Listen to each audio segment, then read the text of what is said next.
We're all familiar with Dungeons & Dragons, the world's most popular and famous tabletop role-playing game, and its influence and reach is absolutely undeniable. Introduced in the early 70s, it has gone on to inspire hundreds of other tabletop games and RPGs, eventually expanding into video game territory, spawning CRPGs like Ultima and Wizardry, which eventually influenced the creation and design of the very first Elder Scrolls game, Arena. Arena very much followed a tabletop game structure, in which players are able to create characters, assign stats, and level up in order to explore 8 different dungeons to assemble the Staff of Chaos and defeat Jagar Tharn. But what about other aspects? There's a popular rumor in the Elder Scrolls community that the entire setting, lore, and story of the early Elder Scrolls games was based on a homebrew game of Dungeons & Dragons. Is this true? Well, yes and no. The employees of Bethesda were known to play a weekly D&D campaign in the early 90s, utilizing the Advanced Dungeons & Dragons 1st edition rule set. Bethesda was developing sports and movie licensed games at the time, but seeing the success of games like Ultima Underworld, the developers pushed the company's founder and CEO, Christopher Weaver, for them to create a role-playing game, which was initially rejected. So, something less complex was made at first, an arena fighting game, in which players would command a group of arena fighters and take them to several cities across the game world. More and more RPG elements were added as progress on the game continued, and permission was eventually granted to turn it into a full-on RPG, known to us all as the Elder Scrolls Arena. The intent was to make a computer game that was as close to a tabletop experience as possible, where you could stay at inns, talk to random NPCs, hear rumors about quests, and much more.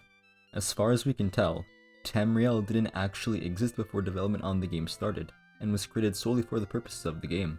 It was never the setting of any previous D&D campaigns. The development team each worked on different aspects of the map, adding cities and names as they went along.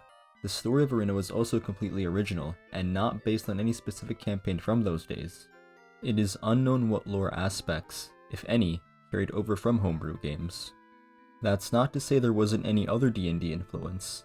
Plenty of monsters and spells from old editions of D&D appear in the game, and names from Forgotten Realms lore like Ogma can be found as well.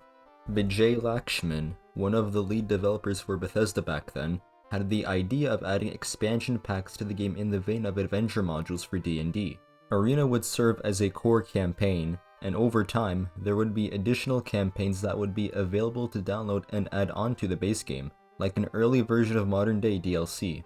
This is why the intro screen says, The Elder Scrolls Chapter 1. There would be more chapters added onto it over time. There were plans for a second chapter called The Elder Scrolls Chapter 2, Mournhold.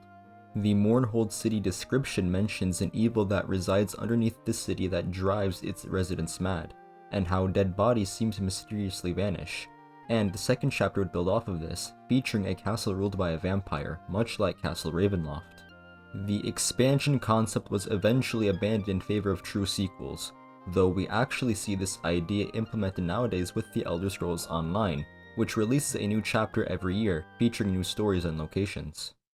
Daggerfall greatly benefited from new and higher-end technology, allowing it to be far more like a traditional pen and paper role-playing game than Arena could ever be. With the largest map in any video game to date, diverse character creation options, its dozens of guilds and factions, and its open-ended nature, Daggerfall truly allows the player to do whatever they want, whenever they want, and perhaps translates the tabletop gaming experience to the screen in the closest way possible. The game itself was much more inspired by an actual campaign than Arena was.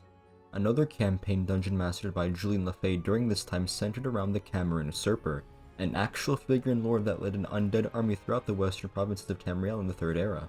The campaign took place in the barony of Dwynn in High Rock, where the party went around and tried to convince kingdoms and noble families to form a coalition against the usurper. The campaign was never finished, but its events are somewhat summarized in the Daggerfall exclusive book, The Fall of the Usurper, and several bits of lore made its way into the video game.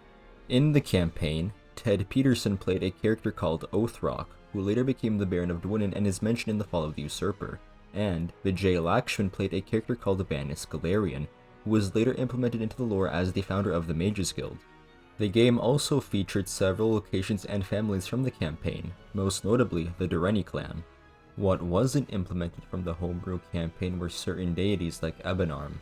Much of these, along with characters and stories from in-game books, were actually created by and named after beta testers for the game, known as the Council of Wisdom.